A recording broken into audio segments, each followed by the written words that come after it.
Del 29, good evening. Hello, good evening, Brother Jando at Yes, lahat hello. po sa punto por punto at sa mga nanonood. Mayroon lang po akong itatanong. Ito po ay about sa condom. Kasi po, nung Sunday, mayroong namimigay na mission for ethnic minorities in sexual health. Ayun po, lumapit sa akin. Actually, sa simbahan din po sila, sa Katolik. Alam din po niya na nasa Catholic din ako nagsiserve. Ngayon, binigyan niya po ako ng mga books kasi may mga ano siya na may tester ng HIV kasi nag-ano sila na para malaman kung positive ka or hindi. Para mabilang kasi marami na yung mga case dito na tumataas ang HIV cases. Tapos, nung binuksan ko yung isang pack na yon kasama yung mga books, mayroon siyang kondom na kasama. Ay di nagalit ako. Sabi ko, hindi mo ba alam na mortal sin yan? Namimigay ka pa ng kung dapat pag mag-ano kayo, mag-evangelize, huwag na niyong samahan ng kondom kasi mortal sin yan. Kahit nga pills mag-take tayo, kailangan natin i-kumpisar yan kasi nga mali yun, mortal sin yun. At saka isa pa, dapat alam mo kasi nasa simbahan ka eh. Nagalit siya, sabi na, bakit tabayaan natin yung mga tao mamamatay? Kaya kailangan mag-action tayo para maging safety daw sila. Sabi ko mali yan. Kasi parang ano mo doon, sinusuportahan mo sila na gagawa sila ng mali kasi binibigyan mo ng kondom. At saka isa pa, bakit alam mo na sa simbahan ako, ba't binigyan mo rin ako at saka may kasama pang kondom? Ang tanong ko po doon, halimbawa po, binigay niya sa iba yung ano na yun, yung kondom, tapos magamit nila sa kasamaan, ano po ba ang pananagutan yung nagbigay? Una, sinalungat niya ang opisyal na aral ng simbahang Katoliko tungkol sa contraceptives, no? At bawal na bawal 'yan ayon kay Cardinal Rino Fisicalia. Sabi niya, the Catholic ban on the use of condoms or any other device for contraceptive purposes. So, marami pang mga dokumento ang simbahang Katoliko na mariing ipinagbabawal yung paggamit ng contraceptives o birth control, no? So, meron ba siyang pananagutan? Meron. Tandaan natin yung pahayag ni St. Augustine, if we cause other to commit sin, mas grabe pa ang ating kasalanan daw kaysa murderer. Bakit? Dahil pinatay natin ang kaluluwa sa nagkasala. Yung pamamahagi ng kondom, nag-promote yan sa tinatawag na sex outside marriage. Pwedeng ganyan. Sex outside marriage. At di lang yan, kung gamitin yan sa loob ng sacramental marriage, nag-promote naman ng contraceptives. Kaya malaking pananagutan ang nagawa ng ganyan. Brajando.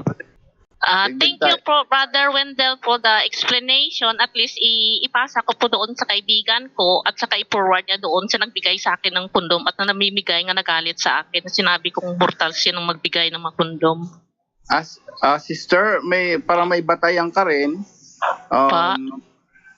Para may batayan po tayo, pabasa mo sa kanya CCC 2399 po, Brad Romel, mayroong kanan. Ipakita natin sa screen para maano ni Sister Bro Romel. CCC 2399. Okay, Catechism of the Catholic Church, paragraph 2399. Ang sabi dito, the regulation of births represents one of the aspects of responsible fatherhood and motherhood. Legitimate intentions on the part of the spouses do not justify recourse to morally unacceptable means, for example, direct sterilization or contraception. At saka po yung kasalanan na sinasabi niya is sin of scandal yon, na magkakaroon siya ng yung maglilid sa ibang tao ng kasalanan is CCC 2284 po. Catechism of the Catholic Church, paragraph 2284. Scandal is an attitude or behavior which leads another to do evil. The person who gives scandal becomes his neighbor's tempter. He damages virtue and integrity. He may even draw his brother into spiritual death.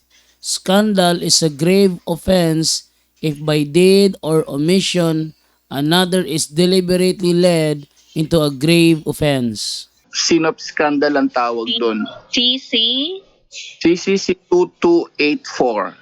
284. Okay. At connected po na Biblia yan, siya ay magiging sanhi ng kasalanan. Mateo 18:6-7 po. Mas mabuti pa sa isang tao ang siya'y bitinan sa liig ng isang malaking gilingang bato at ihulog sa kailaliman ng dagat kaysa siya'y maging sanhi ng pagkakasala ng isa sa maliliit na ito na nananampalataya sa akin. Kahabag-habag ang daigdig sa dami ng mga tuksong nagiging sanhi ng pagkakasala. Hindi nga maiiwasan ang pagdating ng tukso, ngunit kakilakilabot ang sasapitin ng taong pinanggagalingan nito. Yun po yung sinasabi ni Bro Wendell kanina, kapag ikaw yung naging sanhi ng kasalanan, mas matindi parusa po, sabi natin Panginoong Yesus. Yun So, nga yun po, po- yung nga po ang sinabi ko sa kanya kasi sabi ko parang inaano mo rin sila na gagamit ng gagawa ng kamalian. Sinusupra kasi binibigyan mo ng kondom. Kasi sa mga ganyan, ako po kasi pag nagaganyan ako, sinisiguro ko may kailangan, bawa may sasabihin kayo sa mga sisters natin. Siyempre, hindi naman nila alam yan, lalong-lalo hindi naman sila katikista o no? Pagka Hindi ganun po, po, kasi po, balin sa simbahan din po sila sa evangelization nga sila mas una pa nga sila sa evangelization isang sa akin yes, Kaya dapat pagka alam nila ganun yun. po, magdala po kayo ng yung may batayan. Sis, nabasa mo ba to? Kamo kaya sa cellphone lang. Pakita ko sa iyo, sis, mga quotes. Ito po, basahin nyo. Tungkol sa katikisim natin yan. Pinagbabawal ang quotes. Yun. So, mas madali po siguro yun kaysa dun sa usually, yan nga yung yan yung ebanghelyo natin kanina na tayo wala na sa sanlibutan ito. Sabi nga ng ating Panginoon Yesus, maraming magagalit sa atin, sabi niya. So, ang ginagawa ko po sa ganyan, pag may sinasabihan ako, alam kong kasalanan yon, bibigyan ko po sila ng batayan. So, hindi sila nakakaando, nakakatutol, natutuwa pa. So, ganun po siguro, later on, ang pagka nag-approach kayo, dalhin nyo kagad, o at least yung sa cellphone, slash nyo. Ngayon, pwede nyo i-check sa internet, slash nyo. Tapos, pag nakita nyo po si sister in nice timing yun, nice timing, good timing, at proper approach, sister, eto po kasi yan, bawal yata ng simbahan yan, kamo, yun. So, in a proper approach naman po, naman sila. Palagay ko makikinig naman po sila sa inyo, sister. Sige po, thank you po Brother Angel at sa Salamat. mga nanood sa lahat po ng punto por punto. Yes.